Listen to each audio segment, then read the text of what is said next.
wabarakatuh. Bertemu lagi dalam materi bimbingan yang konseling. Pertemuan yang ketiga bersama Ibu Fitriani, Guru BK SMP Negeri 11 Kota Cirebon.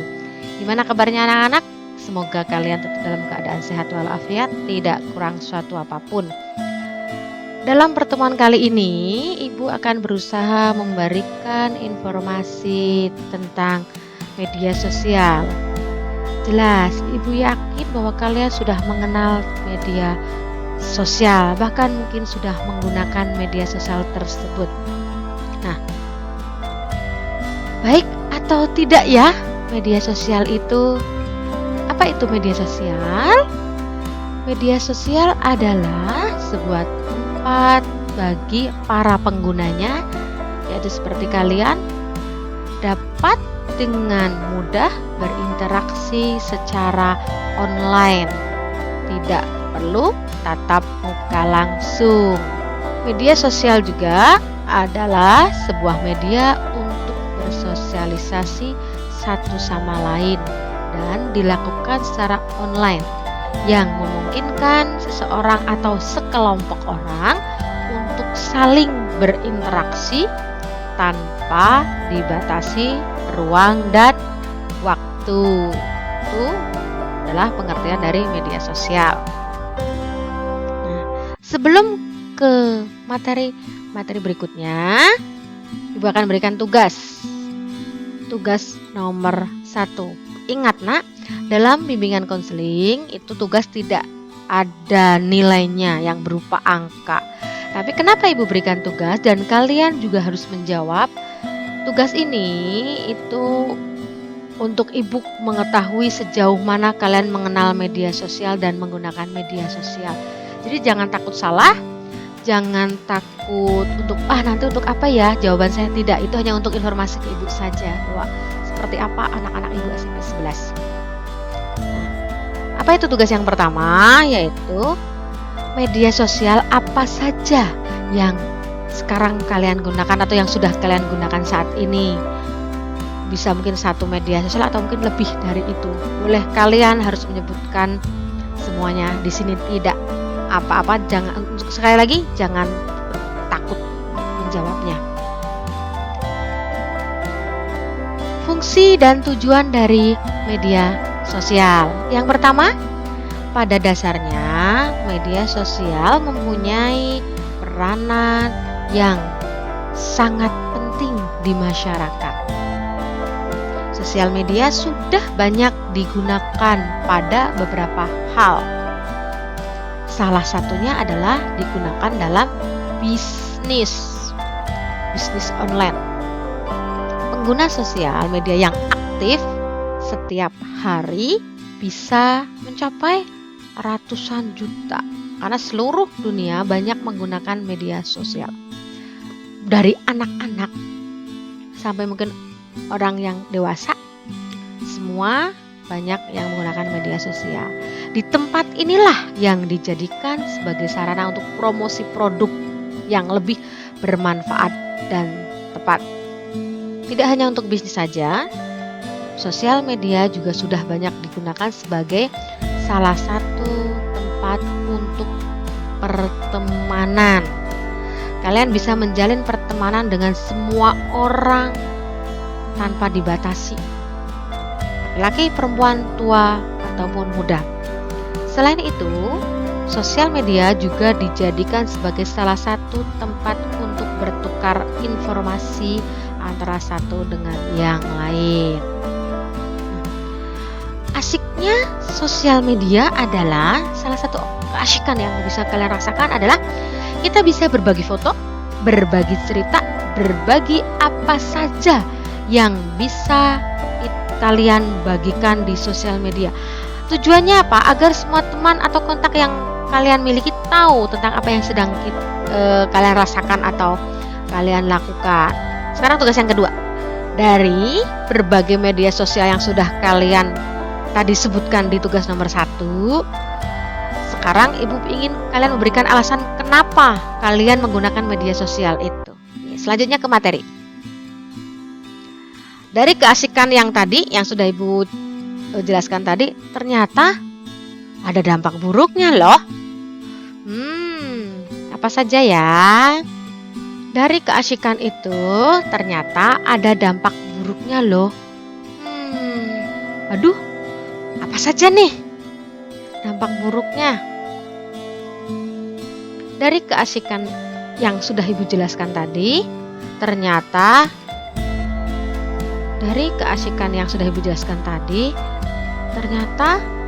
media sosial ada dampak buruknya loh. Aduh, apa saja ya dampak buruknya? Tanpa kalian sadari, media sosial ternyata memiliki dampak yang negatif loh. Yang pertama, percaya diri menjadi rendah. Kedua, koneksi antar sesama menurun menjadi lebih individualis. Kalian jadi kurang peduli antara satu dengan yang lainnya. Ketiga, kalian akan terlalu sibuk menciptakan kenangan indah lewat foto. Dimanapun kalian berada, di suatu situasi apapun, kalian lebih sibuk berselfie ria, berfoto-foto ria. Justru terkadang kalian tidak menikmati suasana yang ada. Selanjutnya, menjadi kurang tidur. Kalian WA hingga larut malam, bangun pagi-pagi yang mungkin harusnya sholat subuh baca Al-Quran, kalian pegang HP, jadi akhirnya tidur kalian jadi kurang. Depresi dan cemas. Waduh, ini sudah tingkat tinggi nih. Selanjutnya, menurunnya tingkat kesehatan. Kok bisa? Kenapa? Ya karena sibuk bermedia sosial, akhirnya kalian jadi mager. Kalau istilah anak zaman sekarang. Jadi tubuh menjadi tidak aktif, akhirnya menjadi mudah terserang penyakit atau jadi itu tadi menurunkan tingkat kesehatan. Selanjutnya, terlalu banyak sharing. Selain sebenarnya data foto yang sudah kita hapus, kita sudah mengupload nih. Satu kita hapus. Walaupun kita sudah mengklik hapus, data atau status kita itu sebenarnya akan tetap tersimpan di database server sosial media kita. Jadi tidak akan pernah hilang. Jadi jejak internet kita itu tidak akan pernah dihapus. Jadi hati-hati dalam mengupload foto atau menulis status, jangan asal kalian upload atau kalian. Jadi saran Ibu jangan sembarangan bikin status ataupun upload foto ataupun video, karena kalau kita kebanyakan sharing akan timbul komentar-komentar atau pikiran negatif dari orang lain tentang kehidupan kita, yang terkadang kita sendiri tidak mampu menerima komentar itu. Jadi nanti akhirnya kita sakit hati. Jadi akhirnya tidak bagus.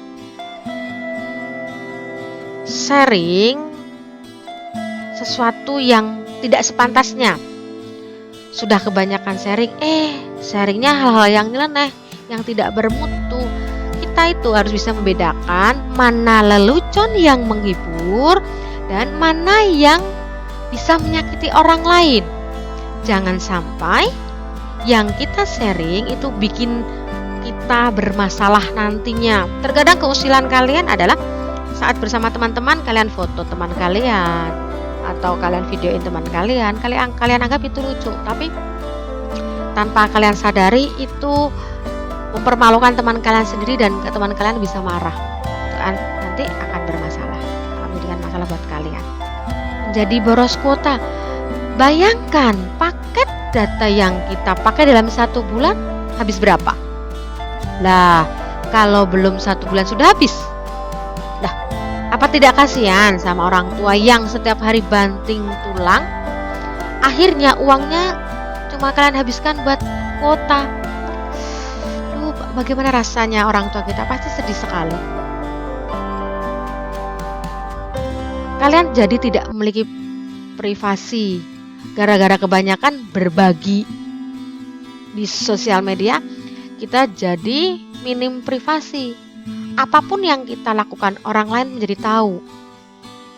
Ini juga bisa menimbulkan hal-hal yang tidak diinginkan, seperti tindakan kriminal. Misalnya ada yang tidak suka dengan kalian. Kalian tidak tahu tuh kalau orang-orang itu tidak menyukai kalian, tapi kalian memoto mungkin barang-barang kalian atau apa yang kalian lakukan ke sana sini, itu akan menimbulkan niat tindak kejahatan terhadap kalian. Hati-hati. Ingatkan orang tua kalian juga jika kalian ingin bepergian keluar kota. Tidak perlu menulis status, tidak perlu yang gimana-gimana. Kalau memang mau menginformasikan ke orang lain, bisa chat pribadi saja. Itu juga hanya ke orang-orang yang penting, karena hal seperti itu akan menimbulkan tindak kriminal. Nah, kecanduan media sosial menurut hariansport.co.id itu setelah diteliti oleh McMaster University di Ontario, Kanada, ternyata dikatakan sebagai gangguan mental lain. Jadi kalau ada teman-teman kalian yang kemanapun bawa HP, tidak lepas HP itu seolah-olah nyawa mereka atau sebagian hidup dari mereka, itu ternyata sudah gangguan, bisa disebut gangguan mental lain. Nah, kita lihat gambar ini, kita amati. Ini gambar ini itu yang fenomena yang terjadi saat ini. Sedang jalan, dimanapun berada, bukan fokus di jalannya, tapi apa? Fokus di HP. Jadi kalian tidak tahu apa yang ada di depan kalian. Makanya tidak banyak di antara kalian jalan sambil pegang HP, sambil lihat HP, akhirnya terjatuh, tersandung, atau menabrak sesuatu. Sedang makan, pegang HP. Buat apa kita makan bersama teman-teman kalau kita sendiri masih pegang HP? Lagi ngobrol bersama teman-teman, pegang HP, sibuk dengan mendekatkan yang jauh tapi menjauhkan yang dekat. Jadi cuek dengan yang ada di depan kita, tapi eksis dengan orang-orang yang ada keberadaannya jauh di kita. Sedang di tempat tidur, pegang HP. Di tempat wisata atau di rumah, sibuk selfie. Sedang tiduran, istirahat, pegang HP. Sedang di dalam mobil, di dalam angkot, pegang HP. Bahkan mungkin ada yang sedang di toilet, angger pegang HP. Lagi bermain, pegang HP. Lagi olahraga, pegang HP. Jadi marilah berusaha untuk mengurangi bermedia sosial dengan orang lain. Bukan tidak boleh, Ibu tidak melarang, tapi alangkah lebih bijaknya kalau kita bisa mengurangi itu, kita menikmati kehidupan kita ini. Jadi kita memang harus terkadang perlu menjauhkan HP dari kita. Sesekali kita perlu itu. Sekarang lanjut ke tugas nomor 3 dulu. Dari sekian banyak dampak negatif yang tadi sudah Ibu jelaskan, dampak negatif apa yang sudah kalian rasakan? Atau mungkin di luar yang Ibu jelaskan juga boleh, tapi yang kalian rasakan ya. Atau mungkin bisa orang tua kalian rasakan, tapi jangan jawaban dari teman kalian yang kalian tulis di situ, karena pasti kalian semua, Ibu yakin, sudah merasakan dampak negatif dari bermedia sosial. Nah, sekarang bagaimana cara kita agar tidak terkena dampak negatif dari media sosial tersebut? Yang pertama, batasi waktu di depan HP untuk bermedia sosial. Dalam satu hari, jika ditotal berdasarkan dari liputan6.com, kita bisa menghabiskan waktu lebih dari 4 jam untuk berinternet pria. Bahkan mungkin seperti saat ini yang kalian belajar jarak jauh, bahkan mungkin dari waktu terjaga kalian kurang lebih 14 jam, itu separuhnya untuk memegang HP. Bisa dibayangkan berapa lamanya waktu kita terbuang percuma buat sosmed. Yang kedua, matikan paket data. Jika sedang di sekolah nih, seperti SMP 11 kita, kalau di sekolah kita tidak boleh mengaktifkan HP. Kita harus fokus belajar. Ternyata biar kita tidak terkena dampak negatif loh.